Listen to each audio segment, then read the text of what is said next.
Eerst was er Tassentruus en nu is er Tante Truus. Ja, en Truus, dat is Monique Jeuken. En wat Tante Truus precies doet en wat het is, dat komt ze nu vertellen. Monique Jeuken, dames en heren.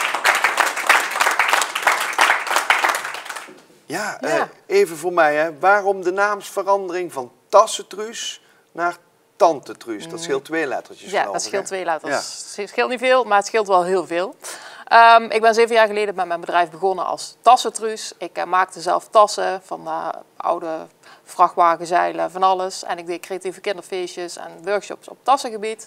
En toen kwam een creatieve collega met de naam Tassentruus. Ja. Nou, dus daar ben ik mee begonnen. Maar nu heb ik 2 jaar geleden een marketingplan geschreven samen met een collega-ondernemer. En toen kwamen we er wel achter dat die naam niet meer paste bij wat het nu was. Die naam die dekte de lading niet meer helemaal? Nee. En, want inmiddels is het bedrijf gewoon veel meer geworden dan alleen tassen. En heel veel mensen dachten dat ze nog steeds alleen voor tassen terecht konden.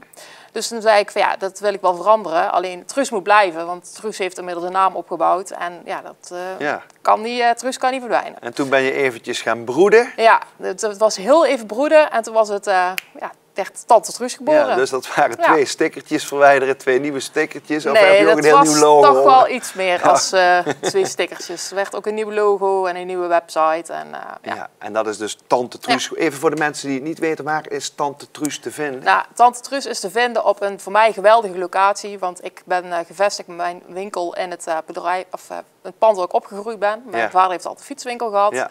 En dat is gelegen aan de Merslooseweg en met uitzicht op de bibliotheek. Ja. Dus als je de bibliotheek kan vinden... Aan de zijkant van de Biep, hè? Dan weten de mensen het. Dan komt het altijd goed. Ja.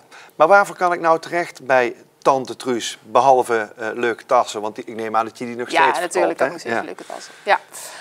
Ja. Tante Truus bestaat uit 2 dingen. Uit de winkel en de workshops. In de winkel verkoop ik kleding van Nederlandse makelaardij. Tassen natuurlijk, cadeautjes... sieraden, van allerlei leuke dingen. Ja. En we hebben de workshops. En bij de workshops hebben we kinderfeestjes. Voor jongens en voor meiden. En creatieve workshops voor volwassenen. En dan moet je denken aan teamuitjes, vriendinnenclubjes, zussenuitjes. Maar even met zo'n kinderfeestje, dan ga je wel creatieve dingen met de kinderen doen? Ja, we gaan creatieve dingen doen met de kinderen. Ja, dus dus ik vind al het die heel workshops belangrijk. zijn creatief? Alles is creatief. Je gaat geen sportieve activiteiten ondernemen? Nee. En is Tante Truus dan vooral op kinderen gericht? Of is de mix tussen kinderen en volwassenen? Nee, dat is een beetje een ding wat heel veel mensen denken. Dat het echt gericht is op kinderen, maar dat is helemaal niet zo. Het is echt gericht van 0 tot 100. Dus zij mogen allemaal komen? Mogen allemaal komen, ja. En ook in de winkel, als je op zoek bent naar een cadeautje, voor een kraamcadeautje, kan je terecht. Maar zoek je een cadeautje voor je oma in het bejaardenhuis, dan kan je ook terecht. Want ik begreep ook dat je er heel erg voor kiest om het assortiment wat je aanbiedt, dat allemaal spullen zijn met een verhaal. Nou, niet allemaal, maar wel zoveel mogelijk. Ik hou gewoon van producten waar een verhaal aan zit. We hebben bijvoorbeeld producten die worden gemaakt door mensen met een beperking. En ik kwam ze tegen op een beurs en die mensen zaten daar hun eigen dingetjes te maken. Dat zijn zakjes complimenten bijvoorbeeld. Hun deden dan die complimenten oprollen en ze hadden helemaal, de ene deed het met een stokje en de andere met de hand, helemaal enthousiast. En daar word ik gewoon blij van. Dan gaat mijn sociale hart nog sneller kloppen. Want dat is belangrijk voor jou, hè? Dat sociale stukje. Ja. En merk je ook dat als je die verhalen ook weer doorvertelt aan je klanten, dat ze dan eerder geneigd zijn om die producten te kopen? Ja, zeker. En ze komen ervoor terug. En ze komen ervoor terug. Ja. Kijk, dat moet je helemaal hebben. Behalve de workshops en de producten die je verkoopt, heb je misschien nog nieuwe plannen, nieuwe ontwikkelingen? Ga je nog meer doen met Tante Truus? Ja, het is een beetje het nadeel van Truus. Truus, haar hoofd staat nooit stil. Nee? Het gaat gewoon door, dag en nacht. En ik heb ook altijd een schrijfblok langs mijn bed om aantekeningen te maken. Want anders dan, of ik vergeet ze, of ik slaap niet. Ja, dus je wordt 's morgens af en toe wakker en dan kijk je op je blokje en dan denk je, wat heb ik vannacht weer lopen bedenken? Ja, precies. En dan welke dingen stonden er op dat blokje die uitgevoerd gaan worden? Die uitgevoerd gaan worden is in elk geval een speciale koopavond voor Sinterklaas. Want dat duurt natuurlijk niet meer zo heel lang voordat die man weer het land bereikt. Nee, dat is heel fijn dat je voor hem inderdaad die koopavond doet. Dus ook voor de kinderen die kijken. Hè? Dus dat. En we hebben ook sowieso altijd leuke dingen. De bibliotheek heeft bij mij benaderd voor een samenwerking in het kader van de Kinderboekenweek. Ja. Een interactieve tocht wordt dat. Ja. Dus, maar dat ga je ook samen met Cultura doen, heb ik ergens gelezen. Klopt. En wat moet ik me daar dan bij voorstellen met die tocht?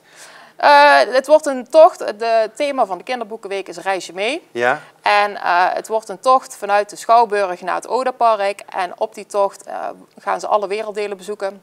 En op elk werelddeel kunnen ze een opdracht doen, kunnen ze stempels mee verdienen. En daar kunnen ze dan een prijs mee winnen. En jij bent een van de initiatiefnemers? En ik ben een van de initiatiefnemers. En we hebben er dans in en muziek. De bibliotheek doet natuurlijk wat, expeditielab. Dus, nou, ja. dat klinkt hartstikke leuk. Ja. En voor wie is die tocht? Ook alleen voor kinderen of ook juist voor hele gezinnen? Voor het hele gezin. Iedereen meedoen, hartstikke goed. Ja. Naast jouw fysieke winkel heb jij ook een online winkel, heb ik begrepen. Ja. Wat kunnen we daarop vinden? Dezelfde producten? Je kunt daar dezelfde producten op vinden, alleen niet alles. Want het is gewoon heel veel werk om een webshop bij te houden. Dus ik heb daar wel heel veel op staan, maar niet alle dingen. Voor de echte leuke kleine dingetjes moet je gewoon gezellig in de winkel komen. Ja. Maar de rest is ook op de webshop. Maar heb je zo'n webshop ook nodig om te overleven, zeg maar? Of zou je het ook zonder webshop kunnen? Het zou misschien kunnen, maar ja, het versterkt elkaar gewoon. Je merkt gewoon dat mensen ook uit de omgeving op de webshop kijken wat je allemaal hebt. En dan vervolgens naar de winkel komen. En mensen die verder weg wonen bestellen in de webshop. En daar maken we een leuk pakketje van. En dan sturen we dat naar ze toe. Nou, dat klinkt hartstikke goed. Laatste vraag. Komt er na Tante Truus, van Tassen Truus naar Tante Truus, nog een derde naamsverandering? Nou, je weet maar nooit.